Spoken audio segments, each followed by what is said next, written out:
Welcome back to Franklin Covey's twice weekly podcast on leadership with Scott Miller. That's me. I'm your host, just shy of 7 years and nearly 500 episodes, both in audio and video, where every Tuesday and Friday I have the enormous privilege of hosting Franklin Covey's podcast for them, where I interview many of the world's most influential thought leaders. They come in all forms and fashions: athletes, academics, professors, researchers, authors, scientists, creators, people that have founded companies, CEOs, social psychologists, people that have dedicated much of their life to researching a topic to make you a better leader. Franklin Covey, of course, is the world's most trusted leadership firm, founded in part by our co-founder, Dr. Stephen R. Covey. You know him from numerous books, including his seminal contribution, The 7 Habits of Highly Effective People. Now, I know nothing about AI, I know nothing about sushi or movies, but I got some street cred when it comes to books. And I've authored 9 myself, and I don't think there is a book that I've authored where I've not referenced 2 of my favorite authors. The first, of course, you know, is Liz Wiseman. I think her book, Multipliers, is the most impactful leadership book I've ever read. And there hasn't been a book that I've written where I've not probably talked about today's coming author. Her name is Tasha Eurich, and she's written several books, including her new release titled Shatterproof: How to Thrive in a World of Constant Chaos and Why Resilience Alone Isn't Enough. A lot of books written on resilience, but this one is going to pierce right down the center of it. And as evidenced by her endorsement from Brene Brown, brave storytelling, insightful insightful science, and wise guidance. Tasha, welcome to On Leadership. Scott, it's so great to see you. Thanks for having me back. Well, it is fantastic to have you back. Now let's talk a little bit about the book that has had such an impact on me prior to now reading this one, releasing soon. Is your second book called Insight. By most people's standard, it is the seminal book on self-awareness, a topic that I tend to be obsessed with after having spent 30 years of my own career in leadership positions, including as the CMO of a large company. Your book, Insight, is a must-read for any leader who is trying to both become more self-aware for their teams, but also for anybody on their teams that wants to build their self-awareness. The number one reason why I've had to terminate anyone in my career. There's one key insight that I want you to bring about today before we talk about your new book, Shatterproof, and it comes from your book, Insight, and our interview with you about 5 years ago on this podcast, and you call it the dinner of truth. Before you discuss that, rewind a little bit, talk about Insight, why it was so well received, dive into the dinner of truth, what's the lesson to be learned, and we'll pivot back to Shatterproof. I'd be happy to. So I wrote Insight because I had seen self-awareness, this was 10 or so years ago, become such a buzzword. And as an empirical scientist and as somebody who had been coaching executives and CEOs for, at that point, 12 years, I really wanted to know, what is this thing we call self-awareness scientifically, right? What is it? Where does it come from? Why do we need it? And how do we get more of it? And so I assembled a research team. It was about 12 people at its largest.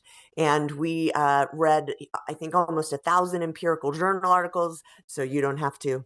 We surveyed thousands of people all around the world. And we learned what people who didn't start out as self-aware, but who became dramatically more, remarkably more self-aware, what it is they were doing differently.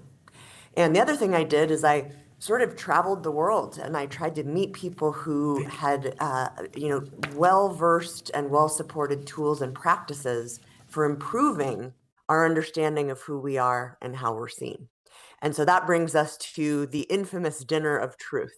This is something that my colleague Josh Meisner, who's a communications professor, actually does with all of his undergraduate communications students. He's done it with thousands and thousands over the years.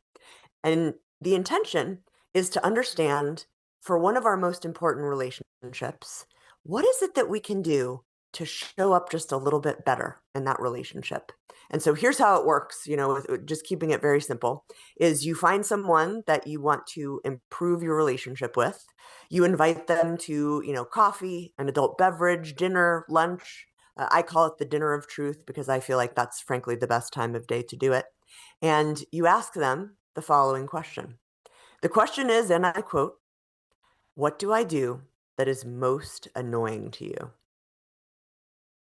And if anybody's listening to that and their stomach just dropped out of their body, that was the reaction that I had the first time I heard about this tool.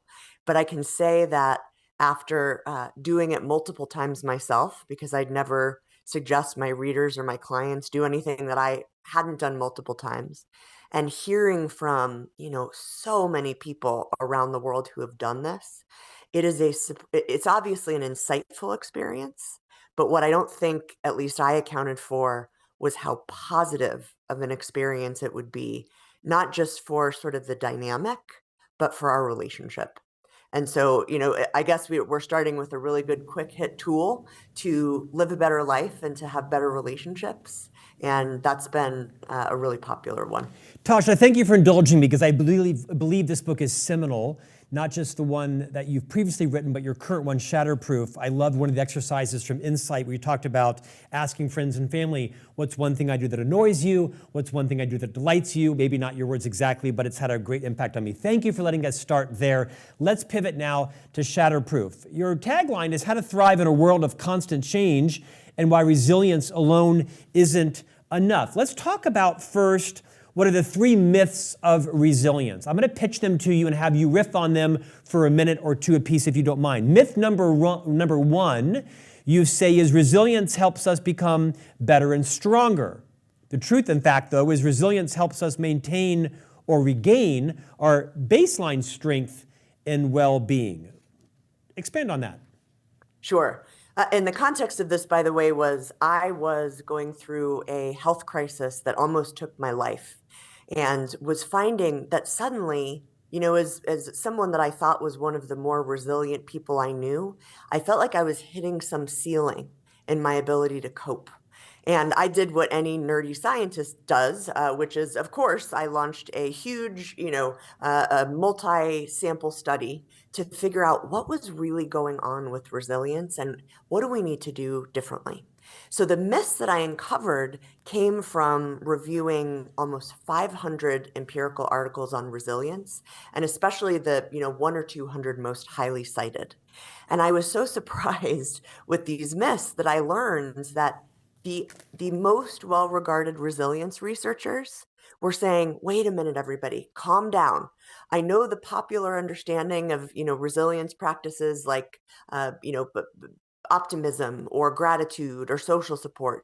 We know those things are important, but they're taking on this outsized influence that maybe the science doesn't actually support.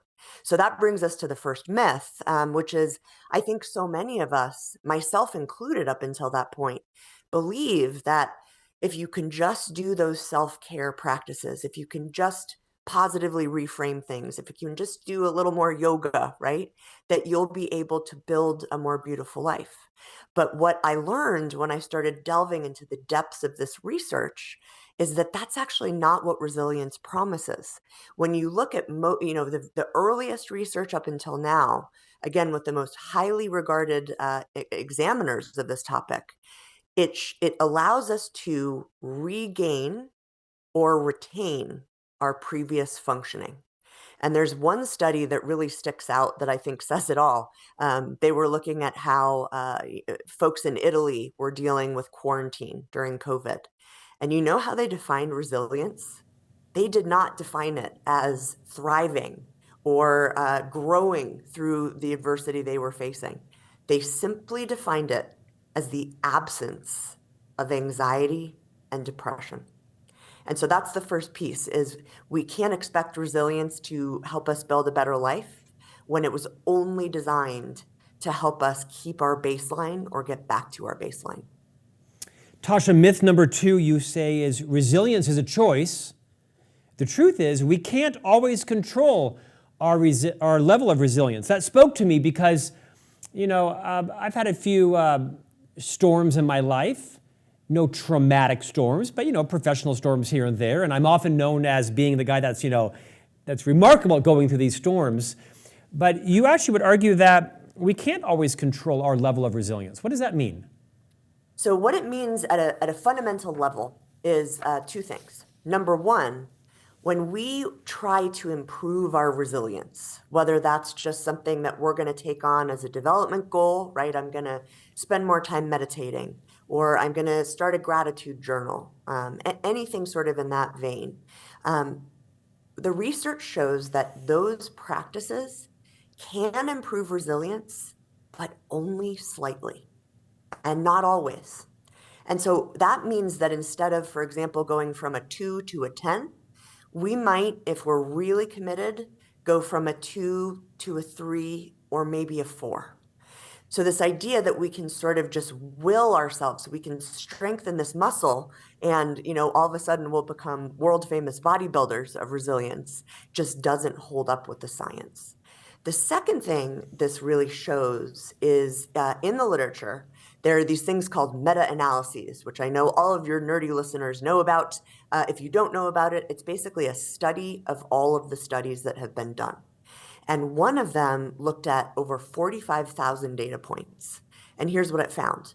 When researchers tried to teach large groups of people how to be more resilient, so whether that's a workplace intervention or a counseling or therapy intervention, sometimes they work a little bit, but more often than I could possibly have imagined, they don't work. And sometimes they actually lead to poorer well-being. There was a study that was done in a workplace, and they found, I can't quote it off the top of my head quite yet because this is one of my early interviews on this book, but they essentially found that not only did it not improve participants' resilience, they were worse off. They had less well-being, more stress, more anxiety. What I'm not saying here is that resilience is not helpful. It can be an incredibly powerful tool. But what I'm also saying is if we are trying to improve our resilience and we feel like we're hitting a wall, it's not our fault. It's the inherent property of how hard it is to improve, the skill. Tasha, your third myth, which riveted me, is what doesn't kill us makes us stronger. And the truth says what doesn't kill us makes being resilient even harder. That makes more sense.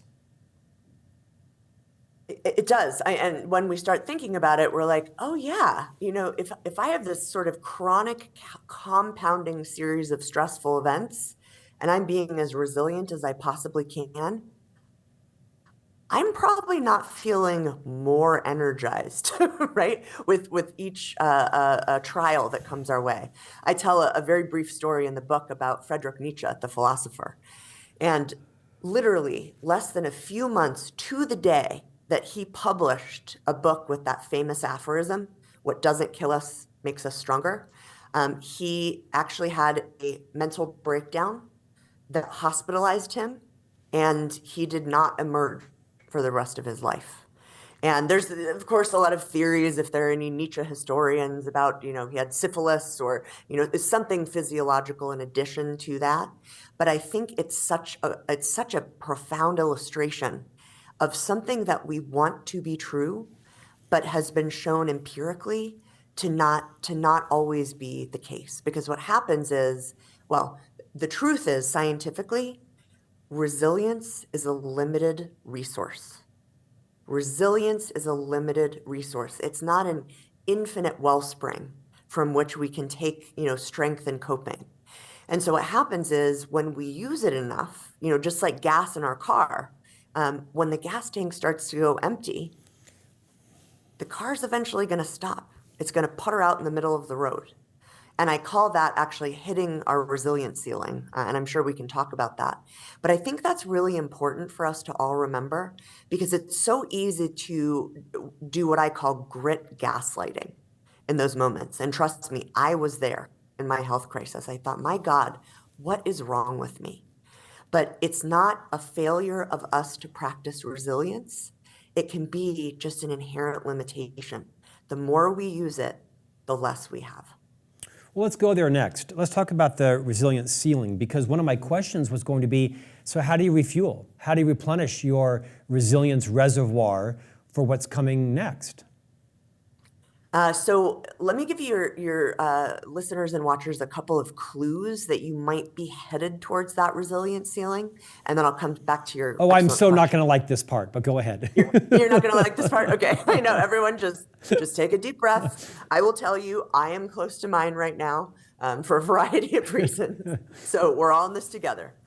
The first is lost mojo. And what that means is you just notice on a day-to-day basis that you have less energy and motivation to keep all of the plates spinning. Okay.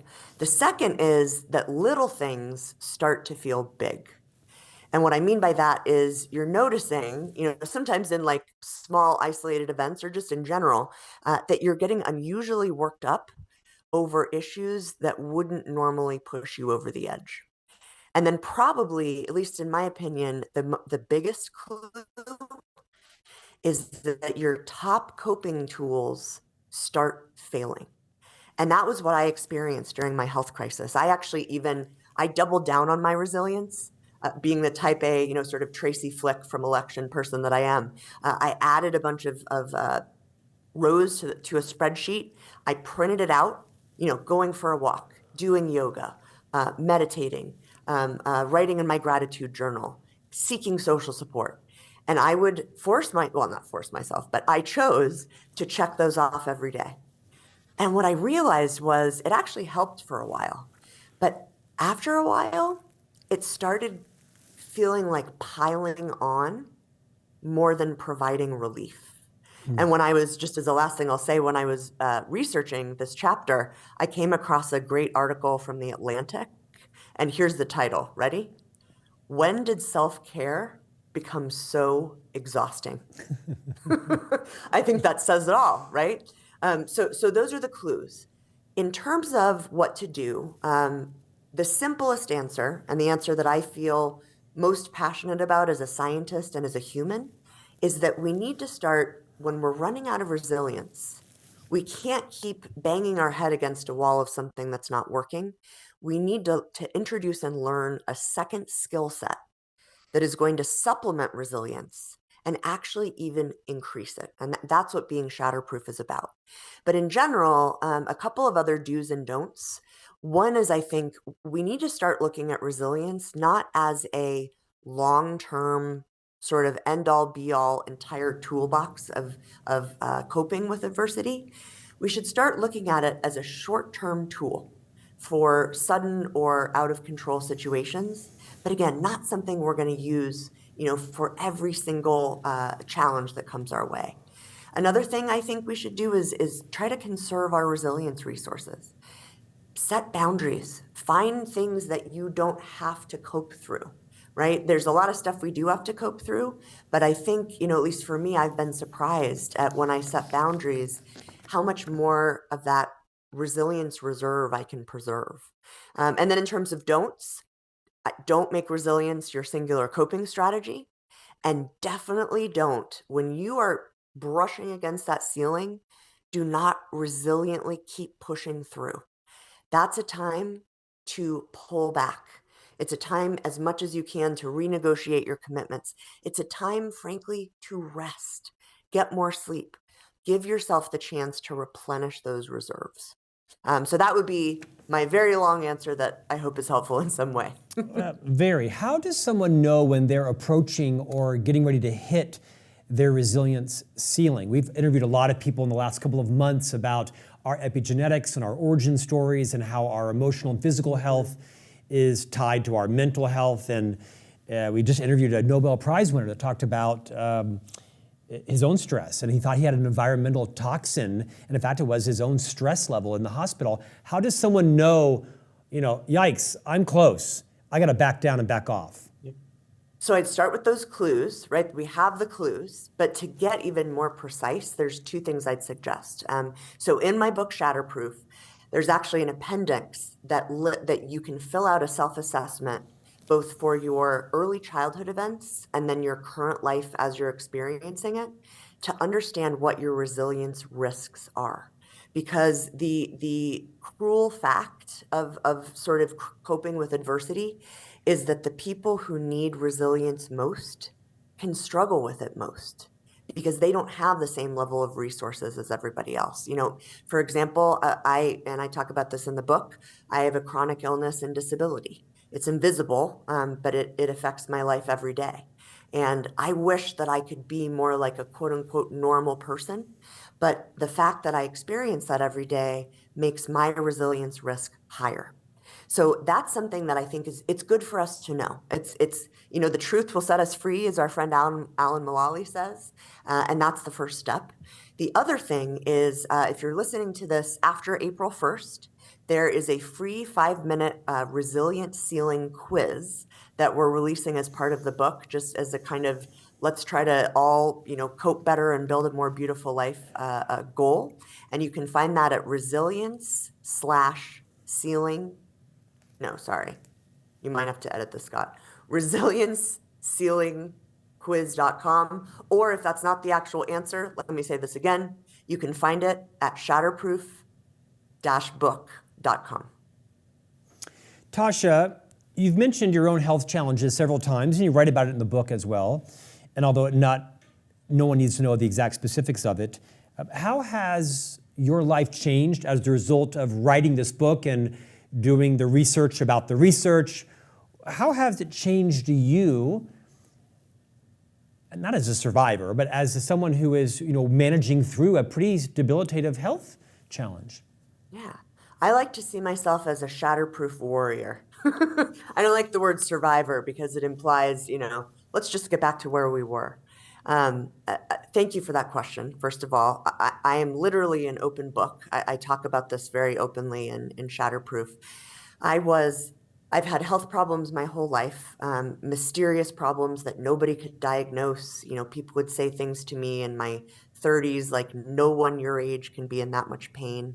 But through a lot of what I learned with our research program about what shatterproof people do differently, I was following this parallel path of needing these answers myself. And so that was why I wrote the book that way, was because the research wasn't just challenging everything I knew to be true about resilience as a researcher and a consultant. It was challenging all of those things for me as a human being. And what I can honestly say with no hint of hyperbole or drama is that the reason I'm alive today is that I was about 6 months ahead of the game in learning what shatterproof people did differently. And so what I started to do, honestly, is use myself as we'd say in psychology, an N of one, right? Where I was experimenting with all of these tools and this 4-step roadmap that we came up with as part of the book. And I went from, back in, probably I was sickest in 2021, 2022, to being almost completely bedridden, to, now in 2025, even though it's a genetic connective tissue disease that has no treatment and no cure, but there's a lot you can do to feel better. And physically, I feel better than I have felt in, I'm saying 20 years, but as I start to think about it, I think it's probably more. And so truly, the reason I'm so passionate about this book is, I've seen how it affects the wonderful people that we studied and learned from, but I've seen firsthand what it can do. And it's not just for, oops, you have one bad thing happen to you. That's not the world we live in, is it? It's always one thing after another thing after another thing. And what I found is this framework truly helps me get through them all. And I'm just so grateful for our research program and most especially our participants for helping light the way. Let's end with a story that you share in the book. Lots of stories, very relatable stories, inspirational stories. You talk about a mutual friend of ours and her journey and her career.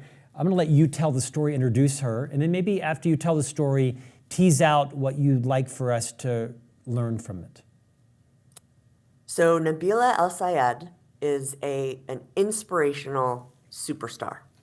When we first meet her in the story, actually, before I say that, Nabila is the person that I spoke to where after a year of our research program was not turning up anything, I finally figured it out.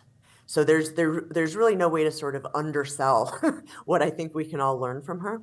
But essentially, she was a retail leader, first at IKEA, then she was the chief people officer at Walmart Canada. And her journey was someone who wore her unbreakability like a badge of honor from the earliest days in her retail career when she was out on the floor. And she also noticed that, even though she was the person that everyone came to help solve challenges, she was kind of the go-to for any hairy problem. She started experiencing anxiety attacks and feeling this weight of having to be perfect, of having to be invulnerable, of having to be what I say in the book, a Marvel superhero dressed in business casual. And that led her to, this was sort of a process, but there was a turning point at a retreat with the top leaders at her organization where instead of congratulating her for a huge organizational digital transformation she was leading, they sat around in a circle and they criticized her and told her all the things that she was doing wrong. And she went back to her hotel room that night and thought, something has to change. That was the day that she hit her resilience ceiling. So she came back the next day and she told everyone what was really going on.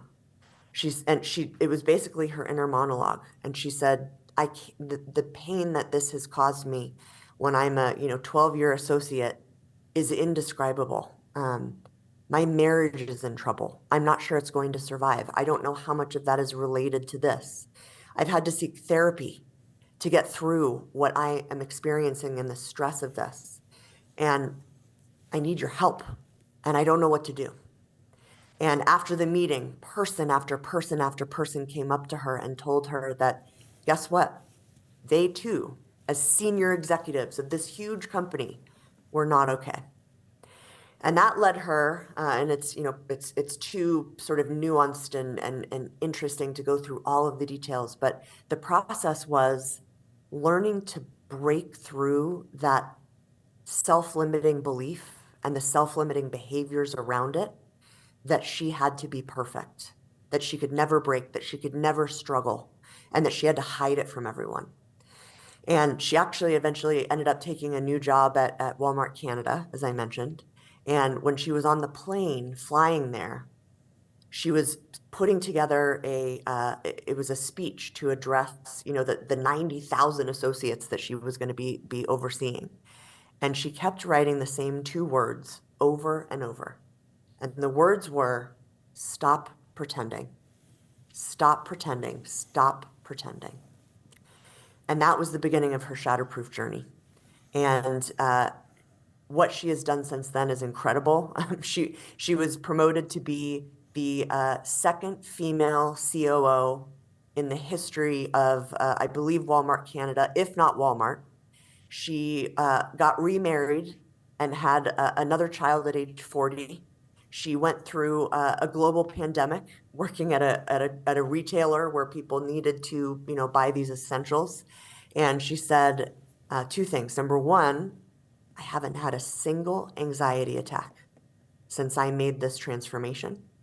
And number two, the fact that I am still standing and love the life that I am living says everything we need to know. Tasha, your book is Shatterproof, How to Thrive in a World of Constant Chaos, includes a Shatterproof roadmap, tools and transformational ideas, and the link that you mentioned earlier. I really have enjoyed reading it and reconnecting with you. As I mentioned, you're a New York Times bestselling author of one of my top 10 favorite books that I think I've sold more books than anybody on your publicity team because, like Kim Scott's book, Radical Candor, your book, Insight, is right there at the top of every leader's reading list in the world. Those of you who loved Tasha's book, Insight, you're going to enjoy this book, Shatterproof, equally as much. I think the story about Nabila is the seminal story in the book, because so many of us are at that ceiling and don't quite know it. And through your storytelling of Nabila's vulnerability, I think people will have a lot of permission to make some changes in your life. Tasha, love having you on. You have a standing invitation to come to this podcast whenever you are interested. Thank you for your time today. Scott, it was such a pleasure, and always love our conversations. Thank you again. And we'll see you back here next week for a new conversation on leadership.